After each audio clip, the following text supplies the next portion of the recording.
हरियाणा के पूर्व पुलिस महानिदेशक श्री शील मधुर ने एक बार फिर प्रधानमंत्री से आग्रह किया है कि 22 जुलाई को राष्ट्रीय ध्वज दिवस के रूप में घोषित किया जाए और इसे राष्ट्रीय पर्व के रूप में पूरे देश में उत्साहपूर्वक मनाया जाए। उन्होंने कहा कि तिरंगा हमारे देश की स्वतंत्रता, एकता और गरिमा का सबसे पवित्र प्रतीक है, जो संपूर्ण देशवासियों को एक सूत्र में बांधता है। आज गुरुग्राम, हरियाणा में आयोजित एक प्रेस वार्ता को संबोधित करते हुए श्री शील मधुर ने कहा कि 22 जुलाई 1947 को संविधान सभा द्वारा स्वतंत्र भारत के राष्ट्रीय ध्वज के रूप में वर्तमान स्वरूप वाले तिरंगे को स्वीकार किया गया था। अतः यही दिन राष्ट्रीय ध्वज दिवस घोषित किया जाना सबसे उपयुक्त होगा। उन्होंने बताया कि वर्ष 2021 से अब तक कई बार प्रधानमंत्री एवं राष्ट्रपति को इस संबंध में ज्ञापन भेजे जा चुके हैं और आज भी एक बार फिर वे यह ज्ञापन प्रेषित कर रहे हैं, इस आशा के साथ कि यह आवाज जल्द ही सुनी जाएगी। शील मधुर ने कहा कि उनके लिए यह एक देशभक्ति से ओतप्रोत संघर्ष है जो तिरंगे के सम्मान के लिए किया जा रहा है। उन्होंने कहा कि उन्हें विश्वास है कि देशवासियों के सहयोग से यह प्रयास और अधिक सशक्त रूप में आगे बढ़ेगा। पूर्व पुलिस महानिदेशक ने यह भी प्रस्ताव रखा कि राष्ट्रीय ध्वज दिवस को एक माह तक चलने वाले उत्सव के रूप में मनाया जाए, जिसमें पूरे देश में विविध आयोजन हों। उन्होंने बताया कि इस वर्ष वे इस महोत्सव की शुभारंभ तिथि 23 जून से कर रहे हैं, जो कि ऐतिहासिक दृष्टि से अत्यंत महत्वपूर्ण दिन है। 23 जून 1947 को ही संविधान सभा ने स्वतंत्र भारत के राष्ट्रीय ध्वज के डिजाइन, रंग आदि को तय करने के लिए 7 सदस्यीय ध्वज समिति का गठन किया था, जिसने एक माह के भीतर अपने सुझाव प्रस्तुत किए, जिन्हें स्वीकार करते हुए 22 जुलाई 1947 को भारत का राष्ट्रीय ध्वज तिरंगा विधिवत स्वीकार किया गया। उन्होंने कहा कि हमारा यह उत्सव स्वतंत्र भारत के इतिहास की उसी गौरवशाली घटना से जुड़ा हुआ है, इसलिए इसका महत्व और भी बढ़ जाता है। शील मधुर ने सभी देशवासियों से तिरंगे के प्रति अपने प्रेम और राष्ट्रभक्ति की भावना को खुलकर व्यक्त करने की अपील की। उन्होंने कहा कि हर नागरिक को अपने अपने ढंग से इस पर्व को मनाना चाहिए, जिससे देश में राष्ट्रभक्ति की भावना को बल मिले, जो आज के समय की एक महती आवश्यकता है। आइए तिरंगे के सम्मान में अपनी एकता, अखंडता और राष्ट्रीय एकजुटता का परिचय दे। उन्होंने कहा, इंडिया है, उसको सबको अध्ययन करना चाहिए, पढ़ना चाहिए, नहीं तो स्कूल कॉलेज में लोगों को बताना चाहिए, टीचरों को या इंस्टीट्यूट्स में भी जो ऑफिसेज हैं वहाँ पे लोगों को बताना चाहिए कि क्या रूल्स, मोटे मोटे चीज़ें। जैसे आपने कहा कि झंडा जो है, अब जैसे कि 15 अगस्त का झंडा फहराना और 26 जनवरी का झंडा फहराना, दो इम्पॉर्टेंट डेज हैं, दोनों अलग अलग ढंग से होने चाहिए। लेकिन बड़े दुख की बात है कि बड़े लेवल पे मैंने देखा है कि वो एक ही जैसा करते हैं।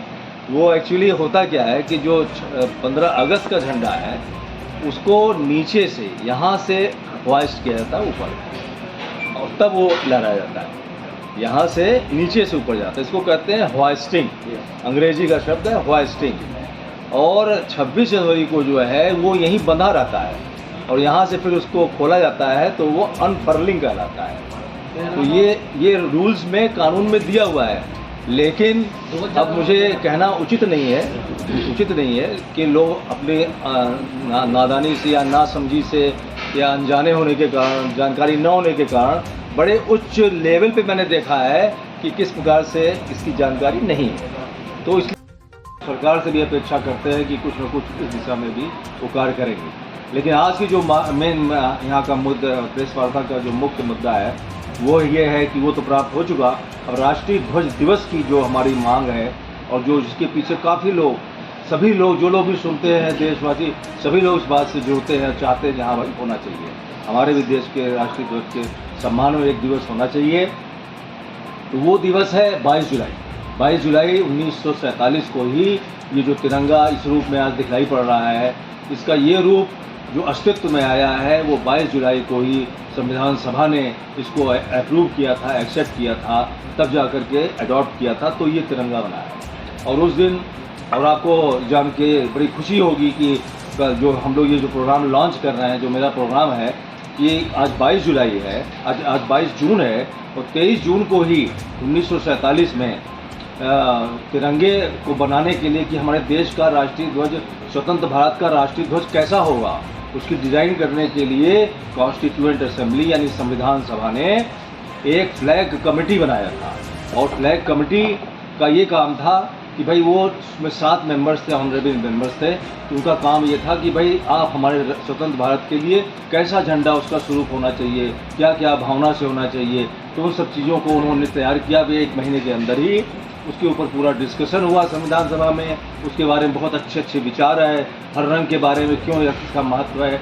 और अल्टीमेटली 22 जुलाई को 1947 को ये इस रूप में अंगीकार किया गया, स्वीकार किया गया, स्वीकृत हुआ।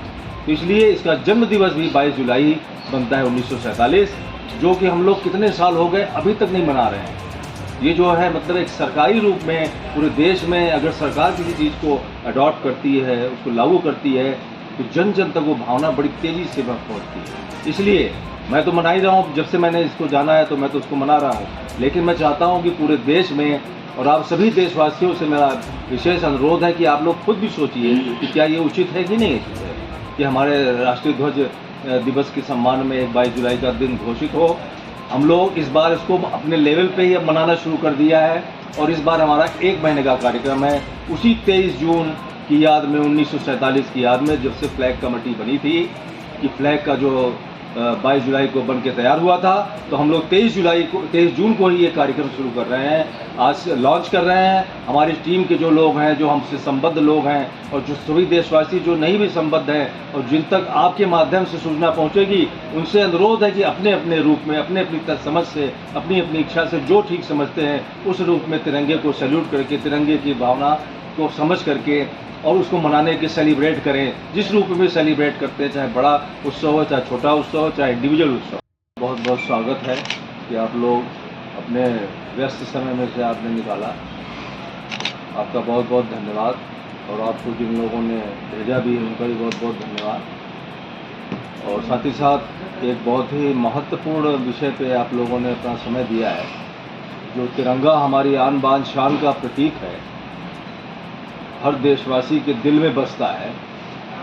हर एक सरहद पे हर सिपाही उसके लिए अपनी जान देने के लिए तैयार रहता है, हमारी रक्षा करने के लिए देश की।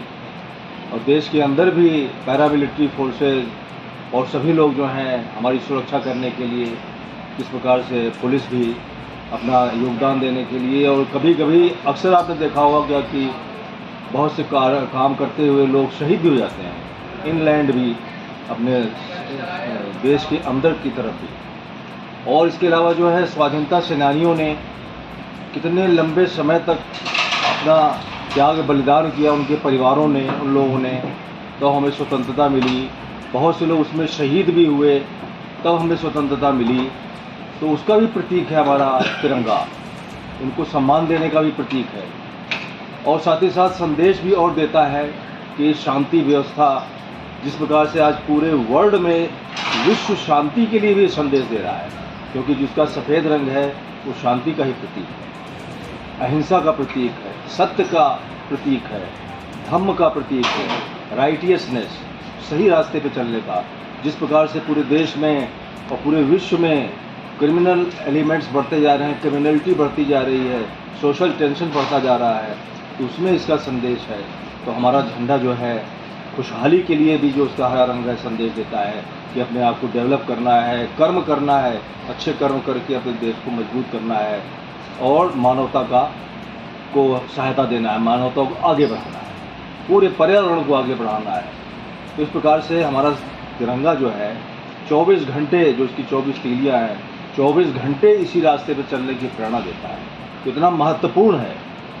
लेकिन जब से स्वतंत्रता मिली है तब से जो है हम लोग हमेशा हमने महसूस किया कि 2021 से ये कार्यक्रम मैंने शुरू किया, जो मैंने देखा कि जिसमें इतना बड़ा संदेश है, जो एकता और अखंडता का भी संदेश देता है, जो कि हमारे तिरंगे का महत्व क्या है, ये जन जन तक पहुंचाना कि हर एक रंग का क्या महत्व है, इस पूरे तिरंगे की कॉन्सेप्ट का क्या महत्व है, क्या इसकी हिस्टोरिकल बैकग्राउंड है, कैसे ये कितने 1857 की लड़ाई से स्टार्ट हुआ था कि हमारे पास एक ध्वज होना चाहिए जिसके नीचे। तो इसके लिए कोई अपना कार्यक्रम रखेंगे या कोई अपना कैसे करेंगे? इसमें हम अपना भी कार्यक्रम रखेंगे, जो हमारे टीम के मेंबर्स हैं उनके माध्यम से अपने कार्यक्रम हर जगह जाएंगे, इंस्टीट्यूट्स में, स्कूल्स, कॉलेजेस में, और बहुत बहुत जो लोग भी डिग्निटरीज हैं, जो आम जनता भी, डिफरेंट ग्रुप्स हैं, उन लोगों के पास भी जाएंगे। इससे पहले भी करते रहे हैं। हाँ, थोड़ा बहुत पहले किया हुआ है, तो उसको और बढ़ाएंगे। तिरंगा यात्रा निकालेंगे, इसके लिए एक तिरंगा यात्रा भी निकालेंगे। और साथ ही साथ जो है, क्योंकि तिरंगे की सम्मान की यात्रा है, हमको तिरंगे को अपने लिए यूज़ करने के लिए यात्रा नहीं निकालेंगे कि हमारा कोई मकसद है कि उसके यूज़ करने के लिए हम कोई यात्रा निकालें। वो एक अलग चीज़ होती है। तिरंगे के ही मान सम्मान की यात्रा निकालने का हमारा जो रहेगा, पहले भी मैंने निकाला है, अब की बार और बड़े स्केल पे निकालने की मैं कोशिश करूँगा। और साथ ही साथ 22 जुलाई को तक जो है सभी लोग अपने अपने स्तर पर जो भी मनाएंगे, उस 1 महीने का समय काफ़ी होता है। इसमें जब जिसको जानकारी होगी तभी वो मना पाएगा। तो जितना आपके माध्यम से लोगों तक पहुंचेगा, तो कुछ न कुछ हर आदमी से मेरा अनुरोध है कि वो कुछ न कुछ अपना योगदान दे, एक बार सोचे और एक बार कुछ न कुछ तिरंगे के माध्यम से तिरंगे के लिए करे और कुछ सपोर्ट करे। और लास्ट में हम लोग एक बड़ा सेलिब्रेशन महोत्सव रखने की कोशिश करेंगे 22 जुलाई को, जिसमें कि बड़े स्तर पर उसको एक महोत्सव के रूप में, एक राष्ट्रीय उत्सव के रूप में मनाने की कोशिश करेंगे। ये 7 दिसंबर को मनाया जाता है झंडा दिवस। हाँ, 7 दिसंबर को जो झंडा दिवस है वो एक्चुअली नेशनल फ्लैग के लिए नहीं है, वो आर्मी का है। आर्मी फ्लैग डे, यहाँ पे आर्मी के अफसर बैठे हुए हैं। आर्मी फ्लैग डे, आर्मी ने अपना फ्लैग डे बनाया था, जिससे कि उस समय जिस समय शुरू किया गया था तो बहुत पब्लिक से पैसों की ज़रूरत थी अपने आप को मजबूत करने के लिए। तो फ्लैग लड़ाइयाँ जो चल रही थी ना, वो 62 में वार हुआ था, तो उस समय आर्थिक स्थिति अच्छी नहीं थी। तो आर्मी ने अपनी तरफ से इनिशिएटिव लिया था कि पब्लिक को जोड़ने के लिए और पब्लिक को से जो है कुछ उनको संसाधन भी मिले, उसके लिए आर्मी फ्लैग डे है 7 दिसंबर। सर 2 क्वेश्चन मेरा। हाँ जी। पहली बात तो ये जो आपने बोला है 22 जुलाई राष्ट्रीय ध्वज दिवस है, तो आप जो अभी एक आंदोलन चलाओगे 23 जून से और 22 जुलाई, इस आंदोलन की ज़्यादातर जरूरत मैं समझता हूँ कि एक तो जम्मू कश्मीर में और नॉर्थ ईस्ट जो स्टेट है उनमें ज़्यादा ज़रूरत है। क्या आप इसके ऊपर व्याख्या दोगे? दूसरी बात ये है कि आपने अभी तिरंगे की हिस्ट्री की बात की। 90% आदमियों को तिरंगा के बारे में नहीं पता है, वो हम स्कूल की किताबों में क्यों नहीं लगाते, जबकि सरकार को ये काम करना चाहिए, क्योंकि तिरंगा एक मान सम्मान भी है और तिरंगा एकता की भावना करता है। आपने काफ़ी क्वालिटी बताई, तो इसको क्यों नहीं किताबों में बताया? बिल्कुल बिल्कुल। सबसे पहले तो मैं आपका दूसरा सवाल का जवाब दूंगा कि स्कूलों में बनाने के लिए होना चाहिए था, नहीं है। देखिए, राष्ट्रीय ध्वज दिवस अभी नहीं है, 70-75 साल से ज़्यादा ऊपर हो चुके हैं, अभी तक इस पर विचार नहीं हो पाया है। तो स्कूलों की किताबों में भी नहीं है। हमने एक अपना मटेरियल तैयार किया है, बुकलेट, जो कि मैं डिस्ट्रीब्यूट करूँगा ऑनलाइन भी, जिसमें कि सारी चीज़ें दी हुई हैं जो आपने बताया, उसकी हिस्ट्री और उसका कैसे आकार होना चाहिए, क्या उसका महत्व है और क्या रूल्स रेगुलेशन है, तो वो सब मिला जुला करके मैंने एक बुकलेट तैयार कर ली है। अब उसको मैं आगे भारी मात्रा में पब्लिश करवा करके और लोगों तक डिस्ट्रीब्यूट करूँगा और कुछ ऑनलाइन भी कर दूँगा, जिससे कि लोगों तक आसानी से पहुँच जाए। और दूसरा ये है कि आप आज के परिप्रेक्ष्य में आपने कहा कि भाई नॉर्थ ईस्ट में और जम्मू कश्मीर में ज़रूरत है, तो बेशक वहाँ ज़रूरत है, वहाँ ज़्यादा ज़रूरत है, एकता और अखंडता को लेकर के सब कुछ है। लेकिन पूरे देश में मैं तो समझता हूँ, क्योंकि पूरे देश में जिस प्रकार से कम से कम पूरी शांति व्यवस्था, अहिंसा, ये सब जो उसका कदर का कहना है, और साथ में जो है खुशहाली लाने के लिए जो हर आदमी को काम मिलना चाहिए, रोज़गार हो, तो वो सब चीज़ की तो पूरे देश में ज़रूरत है। अच्छी क्वालिटी की एजुकेशन जब तक नहीं होगी तो ये खुशहाल भारत या मजबूत भारत कैसे बनेगा? तो इसके तो बड़े आयाम हैं। लेकिन अभी हमारा एक उद्देश्य है कि पहले राष्ट्रीय ध्वज दिवस के ऊपर कंसंट्रेट करें, वो डिक्लेयर हो, उसके बाद इसको लागू करने के आगे प्रयत्न किए जाएंगे। इसका जो संदेश है उसको अपनी लाइफ में, प्रैक्टिकल लाइफ में लागू करने के लिए उसको भी किया जाएगा। सर एक छोटा क्वेश्चन है, ये आप संदेश दीजिए कि मैंने देखा कई बिल्डिंगों पर उल्टा झंडा चलाते हैं, उनको झंडा चढ़ाने का टाइम नहीं पता, झंडा उतारने का टाइम नहीं पता। ये तो कम से कम आप लोगों को आगाह करा। आपको पुलिस में भी मैंने देखा है कि रात को सलामी देते हैं, झंडा उतारने के बाद भी मैंने खुद देखा है। ये संदेश तो आप देखिए कि झंडा चढ़ाने का समय कब है और झंडा उतारने का समय कब है, और झंडा सीधा कैसे लहराना चाहिए। देखिए, इसमें सबसे पहले तो जरूरी है कि जो कानून है, डिस्कशन तो होता नहीं था। तो मैं ये नहीं कह रहा कि मैं कोई बहुत बड़ा मैंने तीर मारा, लेकिन है कि मैं कह रहा हूँ कि मुझे एहसास हुआ उस समय, अब धीरे धीरे और लोगों को एहसास हो रहा है। तो कोई किसी की गलती नहीं है, लेकिन ये कि इस भावना को हमें मालूम है तो हमें आगे बढ़ाने का हमारा दायित्व भी है। सिर्फ कमी ढूंढना नहीं है, हमें आगे चीज़ों को बढ़ाना भी जरूरी है, लोगों को जानकारी देना। संदेश देता है जो हमारे भाई हमारे देश के लिए बहुत महत्वपूर्ण है, सिक्योरिटी के लिए और आगे बढ़ने के लिए, तो इसको कैसे इसको सम्मान मिलना चाहिए, इसकी इस भावना को सम्मान मिलना चाहिए। जब इस प्रतीक का सम्मान करेंगे, पूरे विश्व में आप देखिए कि हर देश का जो उसका राष्ट्रीय ध्वज होता है, उसके सम्मान में एक राष्ट्रीय ध्वज दिवस वो लोग मनाते हैं, जिससे कि पूरे देश में उनके पेट्रियोटिज्म की भावना आगे बढ़ती है, देश की भावना आगे बढ़ती है, देश की एकता की भावना। और हमारे देश में इतने समय हो गया, लेकिन अभी तक इसके सम्मान में राष्ट्रीय ध्वज दिवस घोषित नहीं हुआ। तो इसलिए 2021 से लगातार मैं इस कार्य में लगा हुआ हूँ। पहले मैंने महसूस किया कि घर घर में तिरंगा पहुँचना चाहिए, तो मैंने 2021 में 26 जनवरी को यहीं गुड़गांव से ही जो प्रोग्राम पूरे देश में लॉन्च किया, पूरा दिल्ली में, बिहार में, पूरे हरियाणा में तिरंगा यात्राएं निकाली और इसका संदेश दिया। आदरणीय प्रधानमंत्री जी, आदरणीय राष्ट्रपति महोदय को भी लिख के भेजा और हर हर तिरंगा, घर घर तिरंगे का भी नारा बुलंद किया हमने, क्या नाम है, 2021 26 जनवरी से। तो ये लाल किले से किया आपने, वहाँ से भी राष्ट्रीय ध्वज दिवस की मांग को रखा।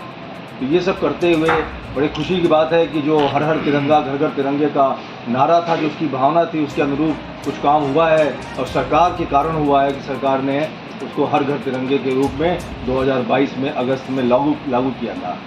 तो ये बहुत ही खुशी की बात है कि एक अच्छी भावना लाने का प्लेटफॉर्म सरकार ने बनाया।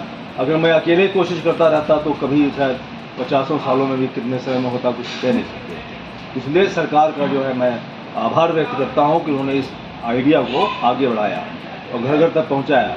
अभी उसमें बहुत से काम करने की ज़रूरत है कि जो हर घर में तिरंगे के अलावा जो है तिरंगे की भावना को भी आगे पहुंचाना है हर घर में, और तिरंगे को कैसे सम्मान के साथ हैंडल करना है, जो कानून है उसकी जानकारी भी लोगों में देनी है।